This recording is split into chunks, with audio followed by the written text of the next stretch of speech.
Welcome to my YouTube channel City Platform. मैं हूं as और आज हम पढ़ेंगे फ्रॉम ट्रेड टू टेरिटरी। यानी कि अब हमें क्या देखना है कि 16th सेंचुरी में ऐसा क्या हुआ था, यानी कि 17th सेंचुरी 18th सेंचुरी में 16th सेंचुरी से यहां से ट्रेड स्टार्ट हुआ था। क्या ऐसा हुआ था? मैंने आपको बताया था कि औरंगजेब का जो रूल था वो डिक्लाइन होता जा रहा था। जब औरंगजेब का रूल डिक्लाइन होता जा रहा था, क्या वजह थी उनके, वो मैंने आपको पिछले लेक्चर में बताया था, चैप्टर नंबर 10 जो हमने क्लास 6 की हिस्ट्री में पढ़ा था। ठीक है ना? तो वहां पे मैंने आपको बताया था कि emerge of new states create हुए थे। वहां पे हैदराबाद, अवध, बंगाल क्रिएट हुआ था। और इसके अलावा बहुत सारे राजपूत किंगडम्स क्रिएट हुए थे, मराठास किंगडम्स क्रिएट हुए थे। ठीक है ना? सिक्स का अलग हुआ था। ठीक है ना?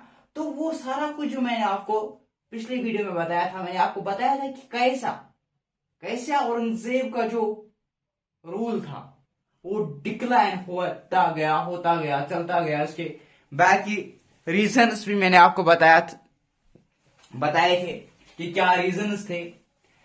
आज इस लेक्चर में हम देखेंगे कुछ इसी के बारे में। फिर मैंने आपको दो पार्ट्स में वहां पर डिवाइड किया था। एक मैंने बताया था कि औरंगजेब के बारे में, दूसरे मैंने बताया था यहां से 18th सेंचुरी पॉलिटिकल फॉर्मेशन की बात जब कर रहे थे, मैंने आपको डिवाइड किया था दो हिस्सों में। एक हिस्सा मैंने बताया था औरंगजेब की डेथ होती है, ठीक है ना, बटला पानीपत होती है, थर्ड बटला पानीपत, डेथ होती है औरंगजेब की। दूसरी हमने यहां से ही बात की थी कि जो 18th सेंचुरी में जो यहाँ पे जो टेरिटरी थी, जो ईस्ट इंडियन कंपनी थी, उनका इन्फ्लुएंस यहाँ पे बढ़ता जा रहा था।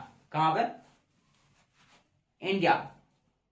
तो वो पोर्शन हमने पढ़ा था कि जब डेथ हुई थी औरंगजेब की, यानी कि फॉर एग्जांपल हमने बताया था कि औरंगजेब जब रूल कर रहा था तो उसके पास उसके दक्कन साइड से वो वार लड़ रहा था, उसे उसकी रिसोर्स बहुत वहां पर देनी पड़ी। और वो कहानी हमने पढ़ी थी कि क्या वजह थी औरंगजेब का जो रूल था वो डिक्लाइन हो रहा था, क्योंकि नवाबस आपस में ईरानियस और तुरानियस में डिवाइड हुए थे। तो ये सारा कुछ जो थे एसोसिएशन हुए थे, यानी कि ब्लाइंड किया गया था रूलर्स को, मगर रूलर्स को। ठीक है ना? तो मराठास किंगडम वजूद में आए थे, अवध किंगडम वजूद में आया था, ठीक है ना, राजपूत किंगडम वजूद में आया था, सिख यानी खालसा राज करेगा, खालसा। वो अलग कहानी हमें पढ़ी थी। और इसके अलावा हमने दूसरे साइड से बताया था कि 18th century East Indian company आई थी। ईस्ट इंडियन कंपनी आई थी, यानी कि अंग्रेज यहाँ पे आए थे, यानी अंग्रेज यहाँ पे आए थे। ये कहानी हमें यहाँ पे देखनी है। देखो मसला क्या होता है, ब्रिटिश कंट्रोल के बारे में हमने बात करनी है कि ब्रिटिश का कंट्रोल कैसे हुआ, किस पे? इस इंडिया पे। ब्रिटिश का कंट्रोल कैसे इंडिया पे होता है। 1707 में जब डेथ होती है किसकी? औरंगजेब।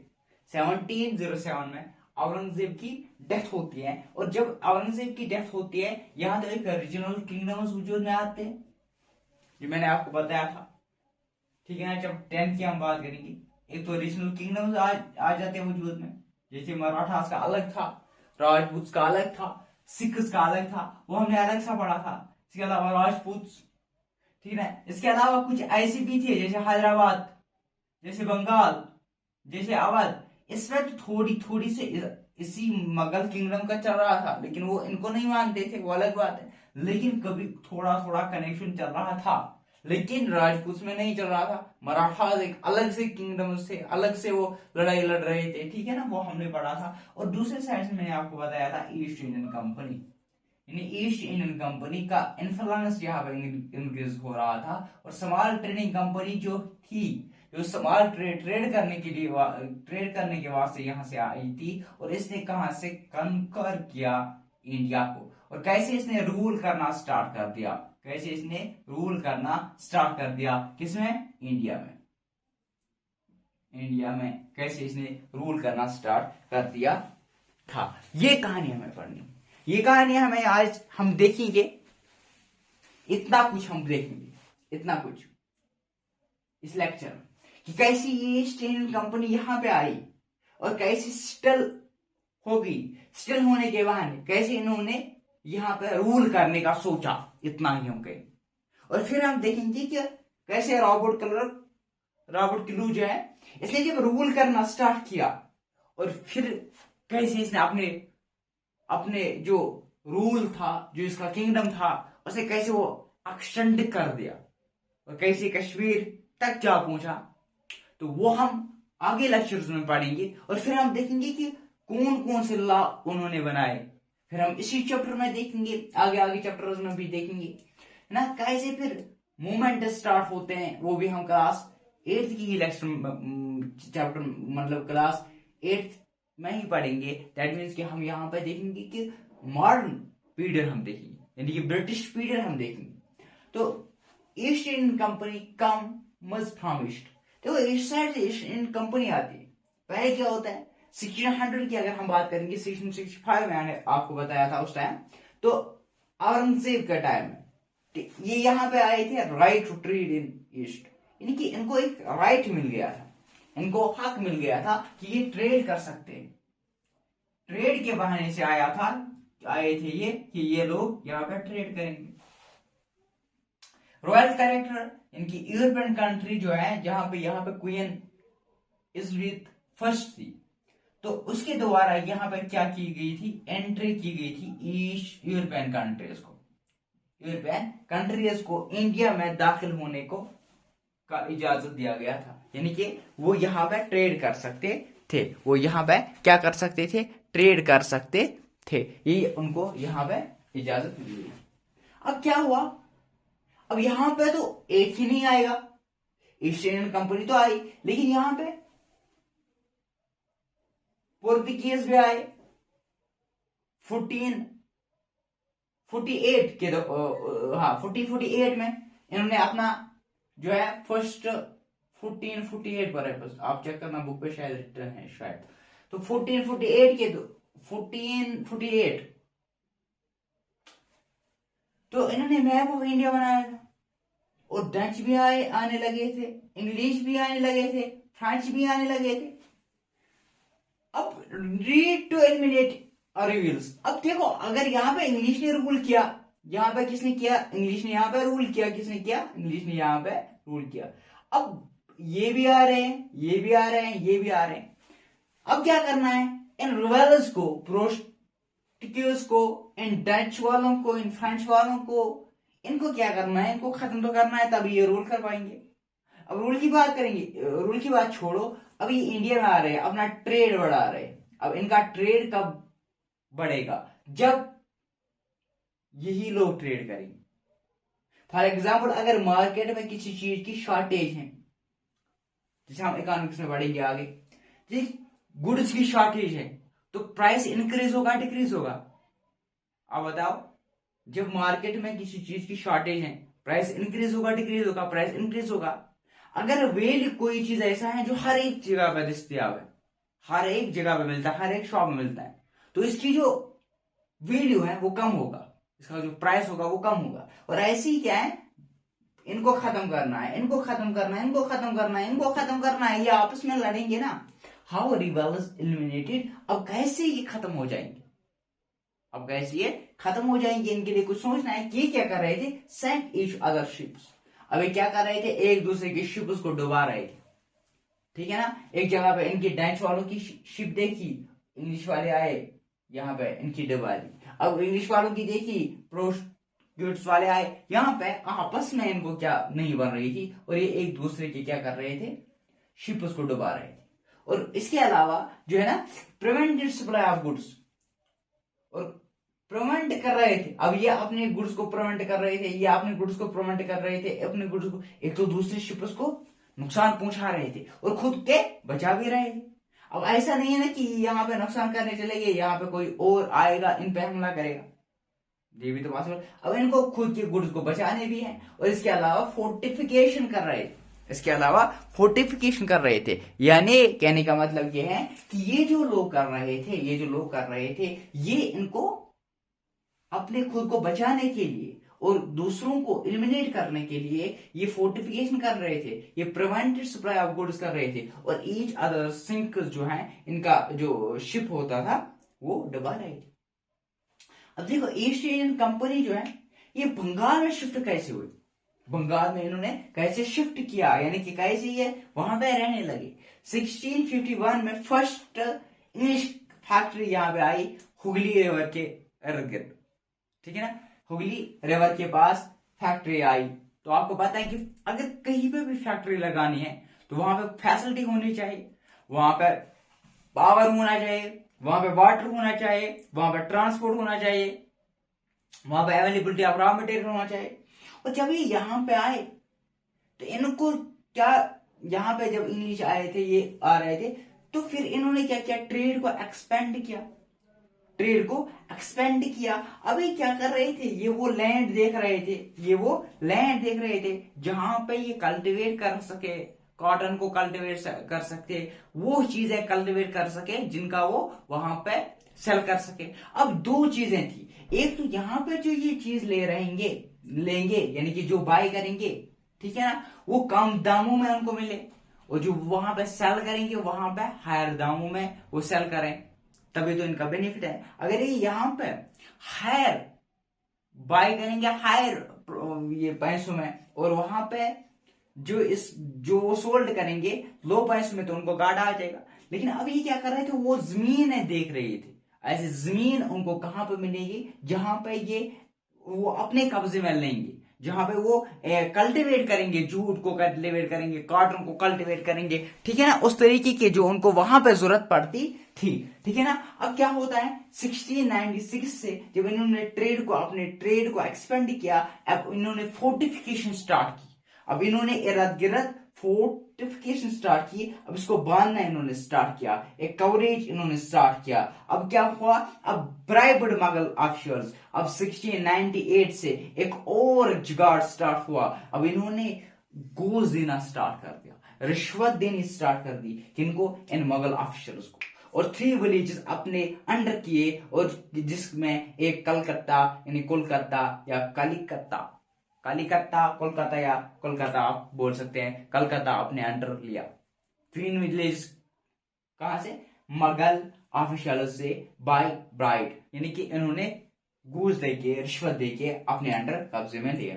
और औरंगजेब ने क्या किया, इनको राइट टू फ्री ट्रेड दिया, बताया चलो कोई नहीं, आप आ जाओ ट्रेड करो, फ्री ट्रेड, आप पे कोई टैक्स ही नहीं लगेगा, आप पे कोई पाबंदी नहीं लगी। लेकिन इन्होंने क्या किया, इन्होंने अपने तिजारत के लिए, खुद के लिए भी किया, इन्होंने मिसयूज किया, इसको ऑफिशियल्स ने मिसयूज किया। इनको कहा गया था कि आपको ट्रेड करने के लिए दिया, लेकिन इन्होंने अपने बेनिफिट के लिए भी इस चीज को क्या किया, इस चीज को यूज किया। तो ये थी यहां तक कहानी कि ब्रिटिश कहां है, ब्रिटिश यहां पे सेटल हो रहे हैं, 1600 में ये आ रहे हैं। अब यूरोपियन कंट्रीज को यहां से धका रहे हैं, इंग्लिश कंपनी यहाँ पे ईस्ट इंडियन कंपनी बंगाल में अब अडॉप्ट हो रहे हैं, अब फोर्टिफिकेशन हो रही, ये फोर्टिफिकेशन स्टार्ट हुए, अब ट्रेड स्टार्ट हुए। अब हम देखेंगे ये ट्रेड जो है, ये बैटल्स कैसे कन्वर्ट हुए, ये बैटल्स में कैसे चले गए। अभी तो ट्रेड चल रहा है 1698 में 1700 तक एक अच्छा सा ट्रेड चल रहा है। औरंगजेब के द्वारा एक पावरफुल रूलर था, और इसने पूरे इंडिया पे रूल किया था, है ना, उस टाइम के इंडिया पे इसने रूल किया था, इतना पावरफुल रूलर था। और यही मुगल किंगडम है उसका पावरफुल रूलर, लास्ट रूल माना जाता है भी।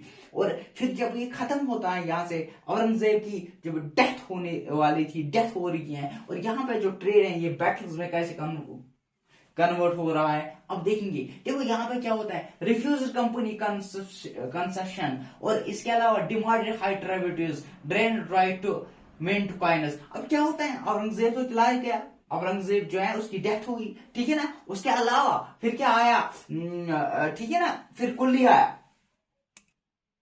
मुर्शिद कुली आया, यानी अलवदी खान, इसके बाद अलवदी खान, यानी कि मुर्शिद कुली जो अलवदी खान था, ये भी एक पावरफुल रूलर था। ये भी क्या था, ये भी पावरफुल क्या मतलब, टू सम एक्सटेंट ये कह सकते हैं, ये भी जो दो नवाब थे, ये इनको नहीं मानते थे, ये रिफ्यूज करते थे कंपनी कंसेशन जो औरंगजेब के द्वारा किया गया था, इसको ये रिफ्यूज करते थे। ये इनको हाई ट्रिब्यूट्स मांगते थे, ये इनको टैक्स मांगना स्टार्ट कर देते थे। ये उनको बोलते हैं ब्रिटिशर्स को, हमें टैक्स जो अगर आपको यहाँ पर ट्रेड करनी है। इसके अलावा क्या डैन ट्राई टू मैनेज कॉइन्स, जो इन्होंने मैनेज कॉइन जो है इनको खत्म किया, ये नहीं बनाने आपको। और स्टॉप उस फोर्टिफिकेशन, और जो ये फोर्टिफिकेशन 16 इन्होंने 1696 से फोर्टिफिकेशन स्टार्ट की थी, इस 1696 से जो फोर्टिफिकेशन स्टार्ट की थी इसको क्या किया गया था, स्टॉप किया गया था। और कंपनी